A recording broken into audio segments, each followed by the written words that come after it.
Good evening and welcome to Sports Report. Despite it being summer, there's still plenty of sporting action going on. We'll catch up with them throughout the show. But first, we start off with football as all local teams exit Europe.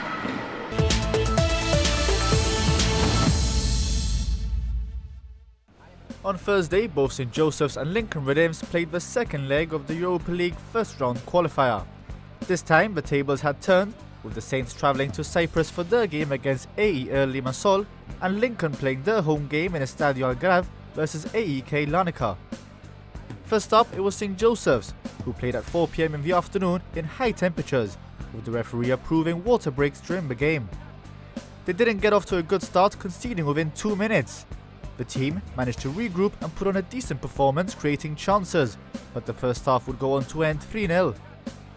In the second half, Raul Procopio set up his team with 2 strikers, hoping to get a goal in their first taste of European competition, but it wasn't to be, with the match ending 6-0. It was then Lincoln Rhythms' turn. Taking a 5-0 defeat into the game made qualifying seem impossible, but the team were ready to redeem themselves and put on a good display. It was a confident, positive start from the Rhythms, taking the game to the opposition. In the 41st minute, Lincoln took the lead. Anthony Barden's near-post flick-on found its way to the back of the net. Then, just before half-time, Joseph Cipollina had a brilliant chance to make it 2-0, but his effort went just wide, with the keeper watching and praying it wouldn't go in. AEK Larnaca were determined not to lose the match, and in the second half made sure to keep possession and slowly started creating opportunities. They would go on to level the match after a dubious penalty decision was awarded to them. 1-1 was the final result. Lincoln Rhythms can leave with their heads held up high after their performance on the night. Upon their return, I caught up with goal scorer Anthony Barden to get his thoughts on the game. No, well, we had we set up and it didn't really come out as well as expected. We were hoping to stay in the game so that we could give a fight in the second game, because we knew at home in Portugal, or home away from home, we'd be able to give a game. So we were just trying to stay in the first leg. But once the first one in, we went in it well at half time. But the second, third, we unfair some of the goals, but it didn't really come out as well as we thought we could do. Could that disallowed goal from Anthony Hernandez make the difference? Maybe. That would have been 2-1, I believe, at that point. And I don't think it was offside. He gave it for Leaf, or maybe he affected the play. But it's one of them things where he didn't give it for them to give them the calls. But no, could have made a difference. But that's what it was. But it was poor professionalism from us to concede 3 more goals and be out the tie effectively after the first game. Now, after the game, were players disappointed with their performance because we're used to seeing more of a fight from Lincoln? Yeah, I was really surprised. I've been at Lincoln for 3 seasons now, and that's the first real game where I thought, we didn't give much of a fight. We didn't. I don't know, for some reason it just didn't click, didn't connect, and that was the first time that I was involved that it didn't connect. So we have to regroup and build from that. In the second game, we showed what we can do, and hopefully going into next year, we improve on that and get better as a team and learn from this experience. What was manager Rivas' message going into that second game? Julio never ever commentates on the results or anything. He never says, he never goes on about the results or nothing like that. He never says anything negatively. He always says, we just got to give a good account of ourselves. And no, I believe, like he says, we got to keep the faith, and he believed in us, and we got the draw in the second game, which we know we could do, and it was just a matter of us believing in ourselves. Now, that penalty that was awarded to them, you were quite close. What did you think of it? From when I saw it in live, I thought it was a penalty because he was very smart the way he went down. He went down easily in the referee's position. It was very easy to give. And as I said, the bigger teams normally get those type of decisions. If it was for us, he probably wouldn't have given the penalty. But for them, he gave it. So, but looking back on the camera, I don't think it was a penalty. But I'm not one to judge on penalty. That's the referee. He gets paid. That's his job. Now, your first half goal, that flick on them we're used to seeing quite often here in the stadium. Were you expecting someone to touch it? Were you surprised to claim the goal? To be honest, the manager told me, hey, listen, your job is to run in front of the guy that's protecting that zone, and I just went there and just flicked it on. I never expected it to go in. But I just flicked it on, and I thought someone would have got a touch or a defender, and hopefully and thankfully no one touched it in the wrong direction. They all touched it in the right direction, and it was all a goal, So, I'll claim it, I'll take it, and we move on. Now, Julio is a strict manager. Has he given you guys much of a break now? He gave us till August 10th, so we got a month from today. So I mean, we've had 4 days now, and we have another month, so we're all going to enjoy it. We need it as well. We're not used to playing so many games in one season. I think we've had 45 games or something, which is more than any other team really here has, and it's going to be like that from every season now. So I think the break is going to be much needed, and maybe if we would have passed, we would have had an extra 2 weeks, so we would have only had 2 weeks break. And obviously it's disappointing to go out, but at the same time it's nice to have a longer break to let the body set and we can have the batteries charged back up again for next season.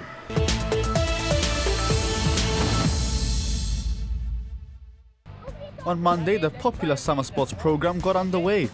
The event that sees hundreds of children sign up and have fun is very important, and things got off to a good start, as Minister of Sports Timo Linares explained.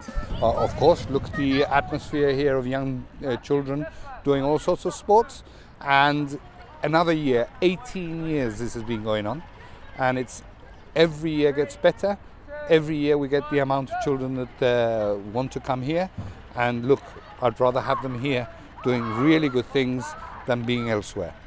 We then spoke to Head of Sports Development and Training, Michelle Turner, about the programme and more. Going really well. Sports leaders and the Stay and Play leaders all worked really hard last week preparing for it. The programme's up and running. We have a massive few weeks because we have the GFA with their futsal and their football camps. We've got the Gibraltar Netball Association. They've got over 60 young girls playing netball there, 100 on the futsal. We've got the young kids coming out here. We've got them, all over Gibraltar doing different things. So pleased with the way that it's going, pleased with the way that the sports leaders have set themselves up and planned and are ready, and we're ready for the whole summer. Do you have any idea of how many children have signed up? Well, what happens with the individual sports associations take the bookings for their own sport. We deal with Sports Train, with Children's Corner, with Stay and Play. Now, Stay and Play, the children have to register. Stay and Play is for children with disabilities. They come on referral for St Martin's. We started that programme with about 11 or 12 children coming. We're now up to 26 children on there, so that's the biggest programme that we've ever had. With regard to Sports Train and Children's Corner, you don't have to book. You can come when you want, as long as the first time you come you bring a parental consent form. So it's not that people sign up for it. People will come and can come any day that they want over the summer, and they don't have to come every day. So if you wanted to come on a Monday and a Thursday and Friday, that's fine. If you want to come every day, that's fine. If you want to come do 2 days a week, that's fine, as long as we have the parental consent and we can set up our registers so we know who's here. That's fine. So I can give you a better idea of numbers on a day-by-day basis as we go through. Now, the Stay and Play has the most numbers from ever. It starts on Thursday. How exciting is that? It's really, well, it's scary and exciting. Do you know what? It's been fantastic preparing for it, because the purpose-built activity boathouse is no longer big enough to house all the children that we have. So when we originally started the Stay and Play, we started with a vault that was just a vault. And we've had Jerome and Joe working with us this week, and they have transformed that vault. They've put AstroTurf down, they've painted the walls, they've put high-level sockets. They're in the middle of preparing a quiet room. The sports leaders are over there planning their 6 weekly sessions, planning what they're going to do in terms of sport, planning their arts and crafts activities. So it is really exciting, and it's absolutely fabulous to work with those young people and see them just happy and enjoying the summer. So we're all really excited about them coming in.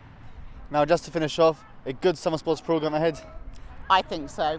Lots and lots and lots of activities. We've got all of the voluntary sports associations providing lots of different sports-specific activities. We've got every morning here, Monday to Friday, 10 o'clock till 12:30. We've got lots and lots of different sports: invasion, net wall, striking, outdoor and adventurous activity. We've got the Maze of Doom. We've got the water play day planned towards the end. We're working with the Gibraltar Health Promotions Unit. We're having workshops on healthy eating and portion sizes. It's a massive partnership. It's going to be a really good summer. Fantastic bunch of leaders this year.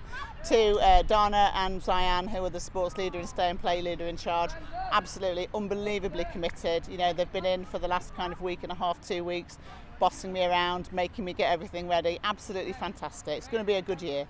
Moving around the stadium, we stopped at one of the most popular sports among children, netball, who has always had some amazing numbers. we spoke to Lizanne Pardo Gomez and began by asking about the incredible success netball has. We're all in the Victoria Stadium, and yesterday we had 54 children. Thankfully, we also had great numbers with the leaders. We had 16 leaders yesterday. We have youngsters as young as 15 helping us out, 14, 15. And then we have a lot of mothers that come along, drop off their kids, but of course we always ask them to stay and help. So it's brilliant, because without these leaders we wouldn't be able to put on such a club, such a program. Because as you can see behind me, we have 3 levels. We have year 1, 2 and 3 down here on the left. In the middle we have year 4, 5, and then right at the end we have year 6, 7 and even 8. And those right at the end have been coming to us for quite a number of years, so of course their standard is quite high. So it's a really difficult challenge for me to juggle the delivery of the coaching session, where I need to ensure the little ones are having fun and they are challenged by the activities. The middle ones, those that are intermediate level, they're also having fun and challenged. And of course the older ones that love to socialize and do different things are also challenged within the same 2 hours. What I've done is I've planned a session with the same objective.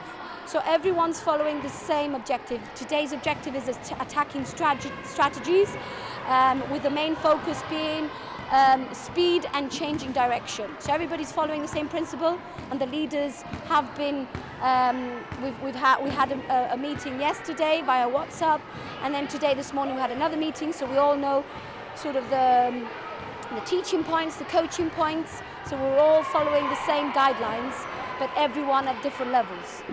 Now, you've mentioned the great support from the helpers. How important is it not only to have children that want to learn, but adults that want to commit time to it? It's crucial, but the only way to have these helpers come along is to make sure that they feel important. There's no point in having loads of helpers and they're just standing around being bored.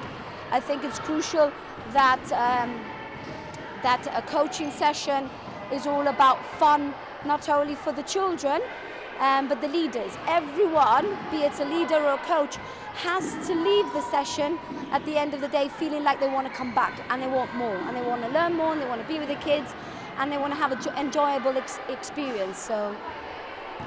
Now, netball is always a very successful sport in the programme. Tell us your secret. It's no secret. It's out there in all the books. It's out there in all YouTube guidance.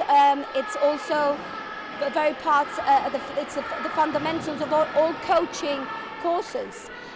So it is just delivering a session where everyone is active for 95% of the time, being active, having ball contact. So as you can see, everybody's running around and having a lot of ball contact, and everybody feeling important. So not everyone wants to be out there playing.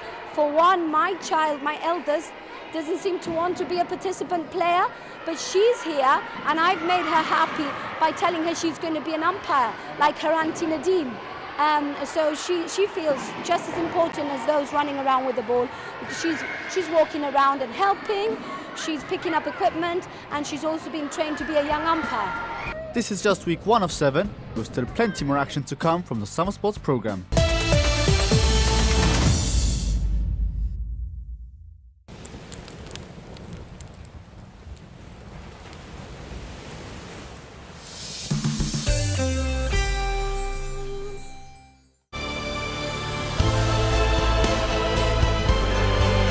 Viewpoint is GBC's weekly current affairs programme. Join me, Jonathan Scott, every Thursday for 60 minutes of extended interviews, panel discussions and in-depth reports, taking the news that little bit further.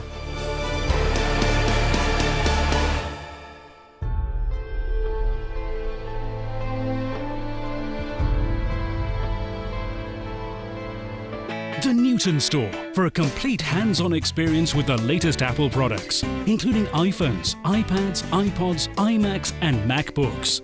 Our trained and certified staff will answer all your questions and can provide the best after-sales support.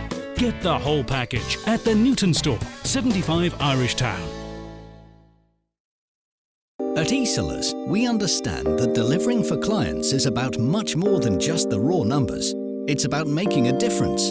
It's about working together to deliver a service that's more than the sum of its parts. Innovation, determination, and commitment. Isolas invests the time and resources to make sure we can deliver just that. It's not about how big you are. It's about delivering for the client. Delivering for you. Isolas.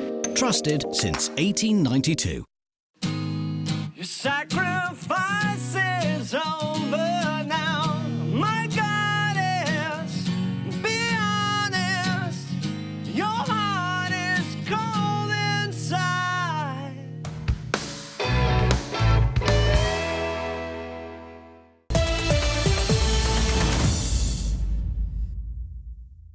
In recent weeks, the Gibraltar amateur rowing season came to an end. After months and months of intense battle, the illustrious Garbarino Trophy was won by Galpe Rowing Club for a 5th consecutive year. Rewind to November and the start of the season, it was in fact Med that flew out the blocks, winning the first of 2 endurance races to stamp their mark on the season. The momentum soon swung, however, and it was in the small boats league that Galpe really stole a march on their opponents. Overall, it was closely contested, much closer than in previous years, and I spoke to coach Leslie Grech and captain of the Galpe rowing team Mark Lett, who were both relieved and delighted to finally get their hands on the trophy. Well, coming into captaincy as from April, I was taken over from Nicky Pryor, which was announced in the AGM that we had recently in April. And obviously with the hard training we put in and all the work we put out at sea, for it to pay off in July, it's been great. It's been a very close season. We've had to take it down to the last wire, to the last races. Normally we do win it with maybe the Small Boats League in hand, but obviously coming into the last races, it's been very brilliant to have the tough competition from the Med. You mentioned the fact that it's, gone right down to the wire, different to in previous years. What would you put that down to? Competition. I think the Med obviously are trying to enhance their rowing. They've obviously now employed a professional coach. We on our hands, we've got a very dedicated team, Leslie, Curro. They obviously put in a lot of hard work into rowing, and obviously patience builds off, and look, we've won it either way. And Leslie, 5th consecutive win now. Plenty more wins if you go even further back in history. How does the club maintain the motivation to sustain this level of success? It's a really long story. Probably be here for hours if I went in detail into that. But essentially, we try and have the sort of situation where people want to come here and train. We have a not laid back, but a situation where people want to come and enjoy the rowing. And if people enjoy the rowing, they'll come in, year out. We've also got a strong youth system.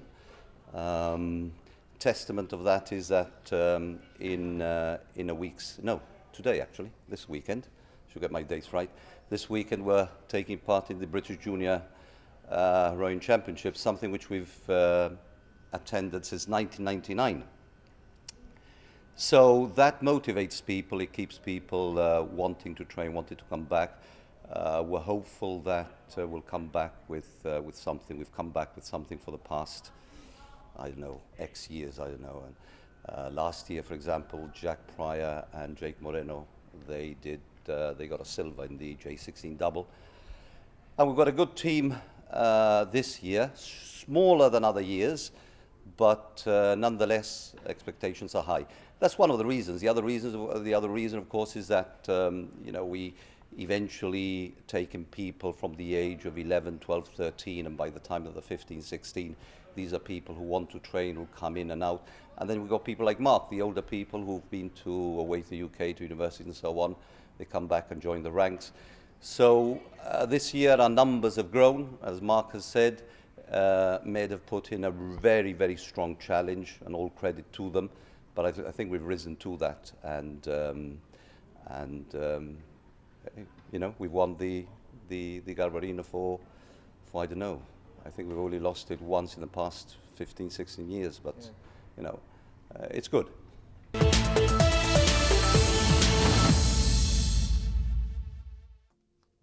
Having just returned from the Gotland Island Games, our athletes have yet another major competition to prepare for this summer, the Commonwealth Youth Games. This year, the Games will see over 1,300 athletes between the ages of 14 and 18 enjoy the largest ever edition of the Youth Games. The experience will be invaluable for these young athletes as they aspire to become the world's best. Team Gibraltar consists of 6 swimmers: Aidan Carroll, Matt Savitz, John Paul Bajocchi, Elijah Cruz and David Hitchcock, plus athlete Abdullah Ahmed. Having had the Island Games as a springboard into top-level competition, they now focus on a much bigger and tougher task, as they will be competing against the best the Commonwealth have to offer. The competition takes place on the lovely island of Bahamas, the first time it's been held in the Caribbean since the Jamaica Games 50 years ago. On the 19th of this month, the opening ceremony will welcome the member countries, after which the athletes will compete throughout the week, with the closing ceremony on the 23rd. Leading the party is Island Games President Linda Alvarez. Although no stranger to major competitions, this will be a step up for her. As team manager for her first trip with the Gibraltar Commonwealth Games Association, I first asked Linda about her thoughts of this new appointment. Yeah, well, I'm very honoured to be, have this role. They needed somebody to really help them out. I joined the Commonwealth Games a few years ago because I just retired and I thought I'd, help them out. And it's really nice because obviously getting used to the Island Games is a completely different dimension now. And as sports manager, what is your role and whilst you're there? Well, I've been organising the flights, the accommodation, doing the registration of all the athletes, and also basically sort of troubleshooting, similar to the Island Games really. So nothing new, but on a scale, how much bigger is this to the Island Games? It's actually completely different. Obviously there's not so many going, but it's the actual procedure and the protocol is completely different to the Island Games. And will we see you continuing with the Commonwealth Games? Is this something that you'll be taking on for the foreseeable future? Well, yes, I'd love to, because my love of sport, and I am retired, and even though we've got the 2019 Games, I'd just like to help as much as possible. Also travelling is General Secretary of the Gibraltar Commonwealth Games Association. Joe Scambry will be attending meetings alongside President Harry Murphy, as well as supporting Team Gibraltar. With the Commonwealth Games just under a year away, I asked Mr. Scambry about Team Gibraltar as they prepare for the biggest competition they'll face next year. Team Gibraltar's preparation has gone very well because, as you know, they've had a very successful Island Games. We're taking 5 swimmers and a runner, all of which competed in the Island Games, and they did well, so they must be at the peak situation now with them. So as long as they're concerned, they'll be very well prepared. Yeah. Well, obviously they've been training for the Island Games, but the competition at the Commonwealth is a lot harder, a lot bigger, a lot more athletes. So expectations for them? Expectations, well, the main thing in the Youth Games is that, as you said, the competition will be stronger. You're going to get future world champions or future Olympic champions competing with them. They're young now, but it will happen. Mm-hmm. So what they have to do is compete to the best of their ability, and if by doing that they manage to get somewhere, and by that I mean to finals. It's very difficult to medal in the Youth Games, in the Commonwealth Games, but to get to finals, that will be very good for them actually. And I assume also personal bests and maybe even national records, Yeah. one of those things that they were focusing at the Games, at the Island Games. Yeah, personal best to me not very much. Depends who we're talking about. National records, obviously. National records are okay, but what they have to aim for is time, better the time, better the times that they have, better national records, and if they're lucky enough to get into a final, as I said before, it's great. Once in a final, anything can happen. Let's face it. It's in sports like swimming and athletics, it's difficult for things to go wrong for the others, and if it goes wrong for one, not for the other 7. But still, it's a challenge which they should take. And you're attending the Games with the President Harry Murphy, and you'll be going to plenty of meetings. Can you tell us what those meetings will be about? Yes, there are very interesting meetings going on. One of the most interesting one will be what will happen in 2022. As we all know, Durban had to withdraw from the 2022 Games, so another host has not been nominated yet. We will have discussions on that, and hopefully after these games we will be able to make an announcement, or the Commonwealth Games Federation will be able to make an announcement as to who will be taking over in 2022.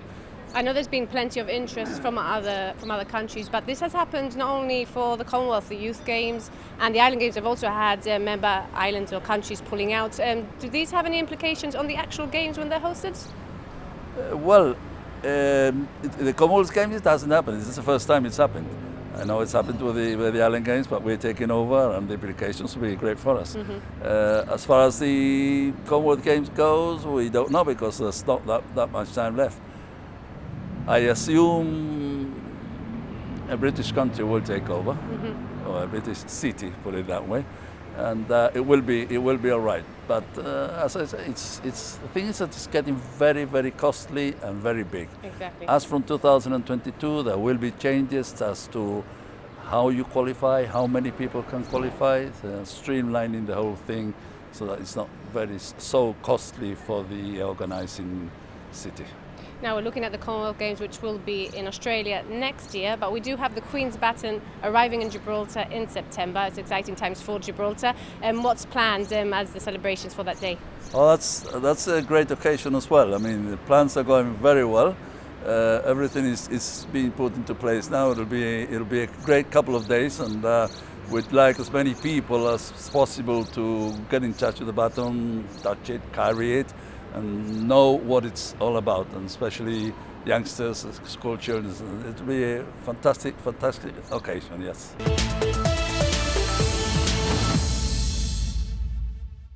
That's all for this week's programme. Join us in 7 days for more of the Rock Sporting News.